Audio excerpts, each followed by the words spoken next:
কিরে মালতী, এত খুশি কেন, হাসছিস কেন? বৌমনি, আমার লক্ষ্মী ভান্ডার টাকা ঢুকেছে। উফ, ও তাই নাকি? বাহ, খুব ভালো। উফ, কবে থেকে অপেক্ষায় ছিল কখন ঢুকবে, অবশেষে আজকে এলো। সংসার চলে তোদের টাকায়? হ্যাঁ, কত কিছু আমার কেনাকাটি বাকি ছিল। ছেলে মেয়ের জুতো ছিঁড়ে গেছে, ওগুলি কিনতে হবে। আমার ঘরে পড়া নাইটি চুড়িদার সব ছিঁড়ে গেছে, সব কিনতে হবে। আসলে কি বলতো বৌমনি, সারা বছর যে আমরা গতর খেটে রোজগার করি সেটা তো সব সংসারের পিছনেই চলে যায়। কোনোদিনও কোনো শখ আহ্লাদ ইচ্ছা কোনোদিনও কোনো কিছু পূর্ণ হয়নি। আর স্বামী, সেই তো সারাদিন মদ গাঁজা খেয়ে পড়ে থাকে। সংসারের প্রতি তার কোনো দায়িত্ব কর্তব্য কিছুই নেই, সব তো আমাকেই পালন করতে হয়। তারপর দিনের শেষে হাতে কিছুই থাকে না। ঠিক কথা। কিন্তু মাসের এই একটা দিন যখন টাকা করে ঢোকা না, তখন মনে হয় একটু একটু করে এদের ইচ্ছাগুলিকে পূর্ণ করি।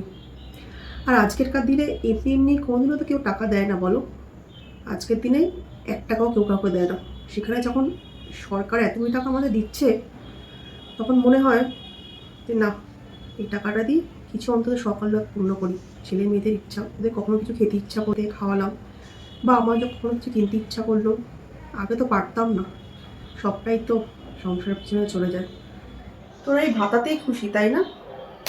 হ্যাঁ গো বৌমনি, আমরা সত্যি এটাতেই অনেক খুশি।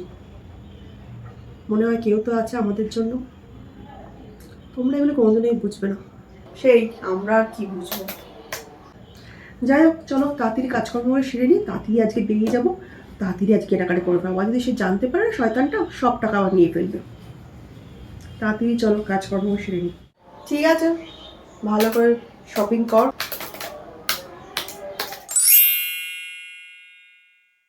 শোনাই, আমি অফিসের জন্য বেরোলাম, আর বিছনা নিচে 5,000 টাকা রেখেছি। অবশ্যই কিন্তু মনে করে স্যারের মাইনা আর স্কুলের ফিসটা দিয়ে দিস। এমনিতে এই মাসে লেট হয়ে গেল, স্যার এটাও দেরি করে ঢুকলো, সবটা লেট হয়ে গেল।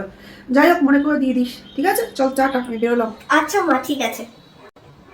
মা, একটা কথা বলবো? হ্যাঁ, কি বলবি বল। কালকে তোমার জন্মদিন, তো কালকে দিনটা তুমি আর অফিস যেও, ছুটি নিও, তাহলে বেশ আমরা একসাথে সবাই মিলে মজা করতে পারবো, আনন্দ করতে পারবো, ঘুরতে যেতে পারবো। আবার ছুটি? তো মনে নেই মাসের শুরুতে শরীর খারাপ বাঙালি, 4 দিন আমাকে ছুটি নিতে হলো। আবার যদি কালকে ছুটি নিই, আমার চাকরিটাই থাকবে না। এমনিতে আমাদের রাজ্যের যে অবস্থা, একটা চাকরি গেলে একটা চাকরি পাওয়া যে কতটা চাপ, সে একমাত্র আমরাই জানি। কারণ আমাদের রাজ্যে তো আর শুধু ভাতা, কাজ তো নেই। আছে গুটি কয়েক কোম্পানি, তার পিছনেই আমরা প্রতিদিন লড়াই করছি, তার পিছনে আমরা ছুটছি।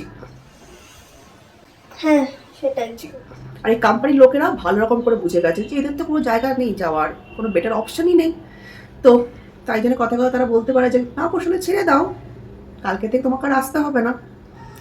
এইগুলি সব আমাদের মুখ বুঝে সহ্য করতে হচ্ছে। প্রতিদিন এত প্রেশার নিতে হচ্ছে, এত প্রেশার নিয়ে কাজ করতে হচ্ছে, কারণ তারাও জানে যে এদের তো আর যাওয়ার জায়গা নেই, এরা যেভাবেই হোক এখানেই থাকবে। ঠিক আছে মা, কোনো অসুবিধা নেই। এই তো অবস্থা। প্রতিটা মুহূর্তে কিভাবে আতঙ্কে আমাদের জীবন কাটছে, এটা একমাত্র আমরাই জানি।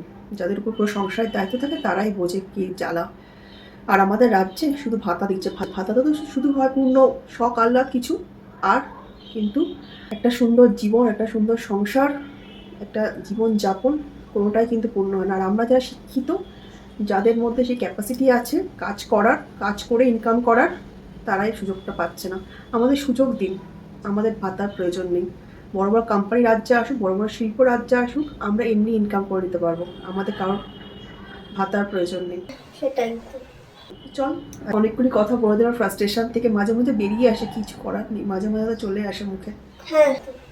যাই হোক, তুই মন খারাপ করিস না, কালকে আমি চেষ্টা করবো অফিস থেকে তাড়াতাড়ি ফেরার, আর একটা ভালো রেস্টুরেন্টে ডিনার করতে যাবো, ঠিক আছে? That we will celebrate together, কারণ কালকে তো মা হিসেবে আমারও জন্মদিন, তাই না? তো চল টাটা, সাবধানে থাকিস আর সাবধানে যাস, ঠিক আছে? চল বাই।